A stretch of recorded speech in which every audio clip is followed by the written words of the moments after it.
नीरज आपके अपने YouTube channel zenith with Neeraj पर आपका पूरा स्वागत करता हूं।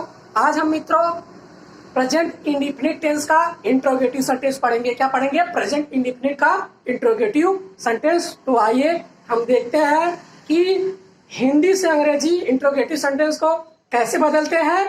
तो आइए हम जब देखिए इंट्रोगेटिव सेंटेंस दो प्रकार से होता है। पहला, जब प्रश्नवाचक शब्द एक बार बीच में आता है, जैसे किसी वाक्य में जब प्रश्नवाचक शब्द बीच में आए, और दूसरा टाइप ये होता है कि जब प्रश्नवाचक शब्द पहले आए। प्रश्नवाचक शब्द कहने का मतलब ये है कि व्हाट हो गया, व्हाई हो गया, व्हेन हो गया, हिंदी में कब, क्यों, कैसे, ये सब क्या है? प्रश्नवाचक वाक्य है। तो आइए हम देखते हैं कैसे चेंज करते हैं। पहला सिस्टम हम देखते हैं जब प्रश्नवाचक शब्द पहले आए। जब प्रश्नवाचक शब्द वाक्य में पहले आए तो हम कैसे ट्रांसलेट करते हैं, उसके लिए हमने एकदम सटीक तरीका फार्मूला के रूप में बनाया है कि पहले यदि प्रश्नवाचक शब्द पहले आता किसी वाक्य में तो सर्वप्रथम हम डू या डज लिखते हैं। क्या लिखते हैं?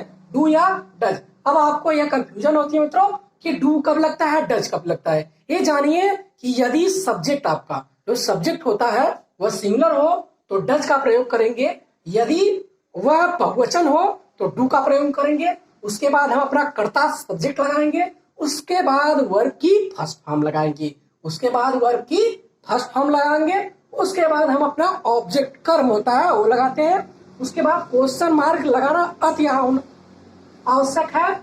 यदि हम प्रश्नवाचक मार्क नहीं लगाते हैं तो हमारा सेंटेंस गलत हो जाता है। तो आइए हम देखते हैं कैसे इसको कन्वर्ट करते हैं हिंदी टू इंग्लिश। पहला हमने एग्जाम्पल से समझते हैं। एग्जाम्पल लिया है, क्या राम विद्यालय क्या राम विद्यालय जाता है? क्या राम विद्यालय जाता है? यहाँ देखिए क्वेश्चन मार्क हो गया। अब यह सेंटेंस देखिए, क्या प्रश्नवाचक शब्द पहले आ गया। प्रश्नवाचक शब्द पहले आए तो यह सिस्टम फार्मूला यही इसके अकॉर्डिंग सेम इसी के अकॉर्डिंग करते हैं। आपका ट्रांसलेशन कभी नहीं गलत होगा। तो आइए हम देखते हैं क्या। अब देखिए क्या की स्पेलिंग तो होती है, हम लिखेंगे नहीं, इसके स्थान पर हम डू या डज लगाते हैं। डू या डज कब लगाते हैं आपको हमने बता दिया कि यदि सब्जेक्ट, यहाँ देखिए सेंटेंस का सब्जेक्ट राम है, इसके अकॉर्डिंग लगता है। यहाँ देखिए राम सिंगुलर है तो हम डज का प्रयोग करेंगे। क्या करेंगे मित्रों? डज का प्रयोग। तो आइए हम यहाँ लिखते हैं डज। उसके बाद हम अपना सब्जेक्ट लिखते हैं। सब्जेक्ट क्या है मित्रों? यहाँ राम है तो राम की स्पेलिंग लिख देते हैं। उसके बाद राम के बाद हमारा कह रहा है वर्ब की फर्स्ट फॉर्म। वर्ब की फर्स्ट फॉर्म, क्रिया का पहला रूप क्या होता है? वर्ब का फर्स्ट फॉर्म। तो आइए हम देखते हैं यहाँ इसका वर्ब क्या है। सेंटेंस का वर्ब जाता है, तो जाता का वर्ब में क्या कहते हैं? इंग्लिश में क्या कहते हैं? इसको कहते हैं गो। इसके साथ टू लगाते हैं, गो टू। अब कह रहा है ऑब्जेक्ट। अब हमारा क्या देख रहे हैं? फार्मूला लिखा गया ऑब्जेक्ट, तो हम अब ऑब्जेक्ट लिखते हैं। ऑब्जेक्ट है क्या? विद्यालय, तो हमारा आ जाएगा गो टू स्कूल। अब उसके बाद हमने कहा था क्वेश्चन मार्क लगाना अति आवश्यक है। यदि प्रश्नवाचक चिन्ह नहीं लगाते हैं तो आपका वाक्य सही होते हुए भी गलत हो जाता है। अब हो गया क्या राम विद्यालय जाता है। Translate, does Ram go to school. Does Ram go to school. अब आइए हम दूसरे एग्जाम्पल से समझते हैं। फिर हम लिखते हैं क्यों तुम रोते हो। क्यों तुम रोते हो। अब देखिए यह हमारा सेंटेंस हो गया। अब इसको फिर वही सिस्टम आलोक करते हैं फार्मूला के अनुसार। पहले हम डू या डज लगाते हैं। डू या डज किसके अनुसार? सब्जेक्ट के अनुसार। सब्जेक्ट हमारा तुम एक बहुवचन है। सब्जेक्ट कैसा है मित्रों? बहुवचन है तुम। तो इसलिए हम पहले क्या करेंगे? डज, डू का प्रयोग करेंगे। क्या करेंगे? डू का प्रयोग करेंगे।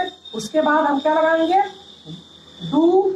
उसके बाद हम अपना सब्जेक्ट लगाएंगे। यू अब इसका सब्जेक्ट है। डू यू वीप क्या आपका? वर्ब है। यहाँ वर्ब लिखा है, वर्ब की फर्स्ट फॉर्म रोना की स्पेलिंग वीप होती है। और उसके बाद हम क्वेश्चन मार्क लगाएंगे, इसमें ऑब्जेक्ट है ही नहीं, तो इसका हो जाएगा डू यू वीप। आगे हम अपना दूसरा करते हैं इंट्रोगेटिव में दूसरे टाइप का, कि जब प्रश्नवाचक शब्द वाक्य के बीच में आए, जैसे राम क्यों विद्यालय जाता है, यहाँ क्यों बीच में आया। सीता क्यों गाती है, यहाँ क्या आया, बीच में आया। तो इस टाइप को के सेंटेंस को हम ट्रांसलेट करने के लिए इस फार्मूला का यूज करते हैं मित्रों, कि पहले हम क्वेश्चन वर्ड जो बीच में आया हुआ क्वेश्चन वर्ड होता है उसको लिखते हैं, उसके बाद डू डज में हम कंफ्यूज हो जाते हैं कब डू और कब डज लगाते हैं। ये समझिए, जब सब्जेक्ट आपका सिंगुलर हो, मतलब एक वचन हो तो डज का प्रयोग, जब सब्जेक्ट आपका बहुवचन हो तो डू का प्रयोग करते हैं, उसके बाद वर्ब की फॉर्म लगाते हैं मित्रों, फिर उसके बाद हम अपना ऑब्जेक्ट लिखते हैं, फिर उसके बाद क्वेश्चन मार्क लगाते हैं। तो आइए हम एग्जाम्पल से इस सेंटेंस को समझते हैं। जैसे लिखा होता है, वह क्यों रोता है, वह क्यों रोता है, वह क्यों रोता है, यह प्रश्नवाचक वाक्य है। यहाँ देखिए कि क्यों शब्द बीच में आया, क्वेश्चन वर्ड बीच में आया है, तो इसको ट्रांसलेट करने के लिए सर्वप्रथम क्वेश्चन वर्ड की स्पेलिंग लिखते हैं। जो क्वेश्चन वर्ड है यहाँ देखिए, इसका हो जाएगा वाई, हमने क्यों की स्पेलिंग लिख ली वाई।